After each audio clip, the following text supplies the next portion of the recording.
Tay, ilang taon na ba kayong nagtatanim ng Pragrass? 20 years na. 20 years na. Dalawang dekada nang nagtatanim ng Pragrass. Pwede ka ba namin bistuhin? Magkano kitaan sa isang buwan? 150 sa isang buwan. 150,000 pesos. Papaampun na lang ako sa Alisin naman ng gastos yan. Plus yung consultancy pa. Meron pa kayo kayo ay landscape artist. May bayad pa yung extra. At napakadali lang po nilang tinatanim. Hindi po katulad ng mga napanood natin sa mga ibang content. Kumukuha pa sila ng burak sa mga estero. At kung tagulan, ipinapahatong lang. Tapos bubudburan lang ng lupa. Very inspiring. Napakasimpleng itanim. At simpleng alagaan. Walang hirap. Parang almost plant and forget.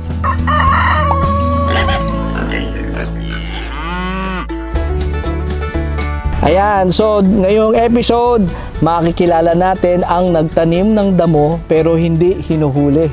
At 2 linggo lang daw, pwede nang maging pera ang mga damong itinatanim dito. Etong inuupuan ko po ay ang Pragrass. Ayan, makikilala po natin si Salvador Eres. Ayan, ano pong pangalan ng farm nyo, Tay? Mactens Garden.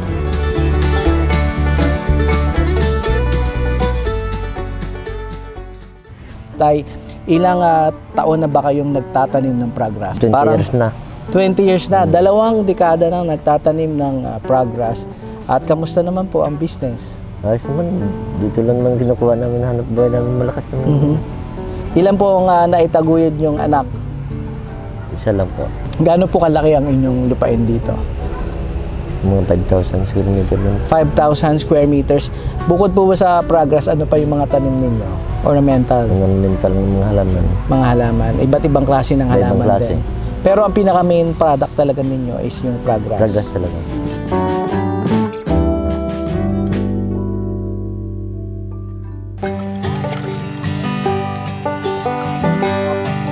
Dito sa Bay Laguna, paano nyo tinatanim? Ganyan lang tanim namin.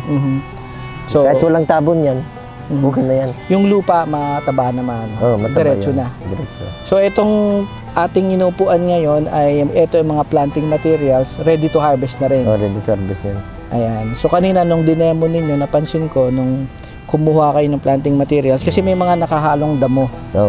So, alisin yun. Tatanggalin. Tapos, napakadali lang pala, pinapatong lang. Papatong mo lang yun. Pagkatapos ipatong, ang susunod naman, bubudburan nyo bubudburan na lang. Pag may lupa ka. Lupa na lang din. At yung same na lupa na lang din na ginagamit. Pag naulan, ganito panahon, hindi ka naman budbud. Diretso na. Diretso na yan. Sabay dilig na. Ipapatong nyo lang kusa. Tapos dahil umuulan naman, hindi nyo na kailangan diligan. At di na rin kailangan lagyan ng lupa. Hindi na. Napakadali lang pala dito sa Bay magtanim. Madali lang. Ng Pragrass, ano?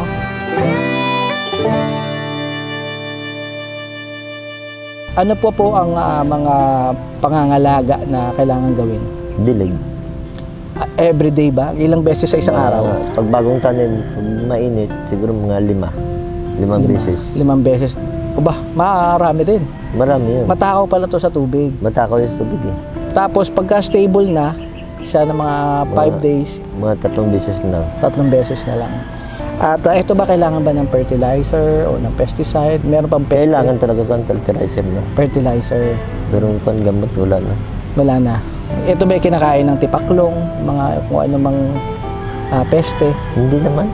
Hindi na. Walang ano. Ito ba kumakapal din? Dumadami din? Tumataas? Hindi kumakapal din. Palapad siya eh. So palapad lang siya. So kahit medyo gaano kataas ang tinataas niya? Ganyan lang. May isang dangkal? Wala. Makalahating dangkal? Wala din. Wala, mga 1 to 2 inches? Yan, mga 1 inches.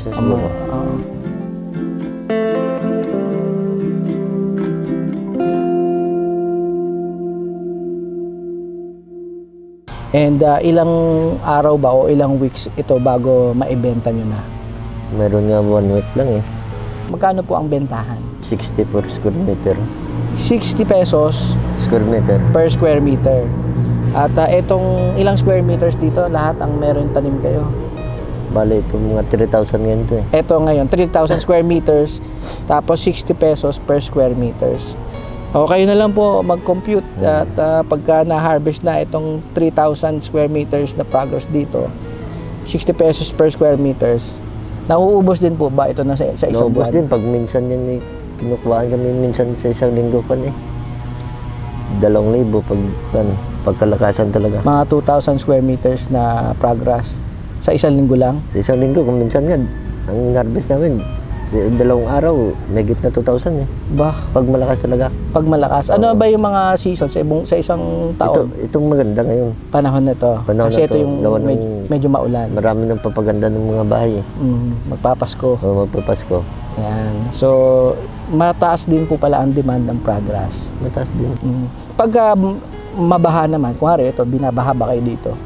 Ay, hindi naabot ng bahay niya masyado. Hindi inaabot. Pero ito po bang progress, takot sa tubig? Kumbaga nalulunod din ba sila? Gustong-gusto nga niya tubig lagi niyan eh. Sobra. Wag lang yung... Huwag lang mga kuhan. Malubog Sa talaga. ilalim ng mga puno. Ayaw nila ng shaded? Ayaw. Pag shaded, ayaw nila? Ayaw. Tataas yan ng dahon. Lumalag, yung mayabong. Tataas yan. Mayabong yan. Kailangan mas maganda maaraw. Mas Maaraw maganda. talaga.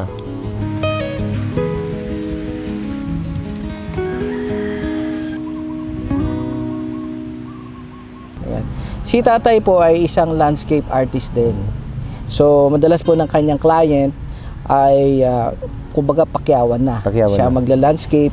Sa kanya na rin yung mga planting materials. Amin na lahat yun. Kasama na yung mga ornament. Sila na rin mamimili ng mga Sila ornamental plants ninyo. Yung iba't ibang klase. Yung mga ornamental plants nyo, saan po nagagaling? Maraming galing minsan sa mga kuhan. Pampanga, galing Cavite, Batangas, yan. Lokban. Kinokolekta nyo na lang. Oo. So, ang talagang kinikip nyo dito, ang planting materials nyo talagang nakafocus kayo sa progress. Progress talaga. Ayan. Ano po ba yung quality, yung kalidad ng isang progress na hinahanap ng mga landscape artist? Yun talagang kulot-kulot ang dahon. Ang ganyan. Ito yung mga nandito. Oo. At hindi masyadong malalapad. Hindi. Pagka malapad, hindi, bakit ayaw nila? Parang karabaw yan eh. Yung kinalalabasan. Karabaw. So, pakakala nila na scam sila. Oo, may scam. May dalawang klase itong progress eh. Meron pang kuhan, variegated. Variegated. Etong sa inyo, Kuhan lang to, hindi lang variegated to eh. Kasi yung variegated, hirap ibenta yan. Mahal kasi eh. mas mahal. Ito, mas common. Oo, Mas common yan. siya.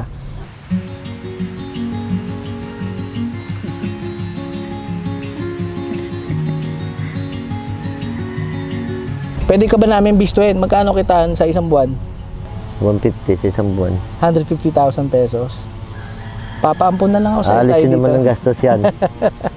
Malaki naman ang gastos din. Dahil pa nag-abroad, no? Ano pa mga maintenance ninyo sa mga, kunwari, sa 150,000, ano yung mga expenses nyo? Unang-una, yung abono, Gasolina. gasolina. Tapos, siyempre sa tauhan Sa tao. ninyo. Magtatanim. Sa magtatanim. Si Kuya, ano pangalan ni Kuya yung nagtatanim kanina? Marbe. Si Kuya Marvin. Yung gwapo po nagde-demo ngayon na nakikita nyo, si Kuya Marvin. So, masasabi nyo bang ang progress ay talagang yan ang bumuhay sa inyong pamilya? Yan talaga bumuhay sa amin. Ng 20 years. At hindi na masama tayo yung sa 150,000 a month sa peak season. Plus yung consultancy pa. Meron pa kayo kayo ay landscape artist. May bayad pa yung extra. Very inspiring, napakasimpleng itanim at simpleng alagaan, walang hirap, parang almost plant and forget. Itatanim mo dyan, hayaan mo na lang siya. Hayaan mo na. Dilig-dilig na lang ng onte. Dilig-dilig, abono. Yan na. Pag umulan, wala nang dilig-dilig. Wala na. Kagaya ngayon, walang dilig-dilig yan. Tulungan po natin at tangkilikin natin ang mga progress dito sa Bae, Laguna. Dito po nagmula hanggang kumalat na po ito sa Pilipinas, hanggang sa Bulacan. Doon na dumami din sa norte.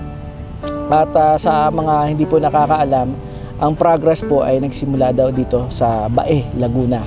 At napakadali lang po nilang tinatanim. Hindi po katulad ng mga napanood natin sa mga ibang content, no? Yung kumukuha pa sila ng burak sa mga stero.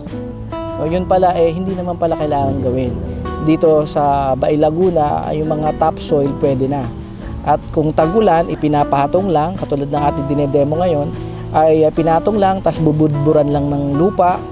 At ang perfect season sa pagtatanim, syempre, pag tag-ulan. Tag-ulan.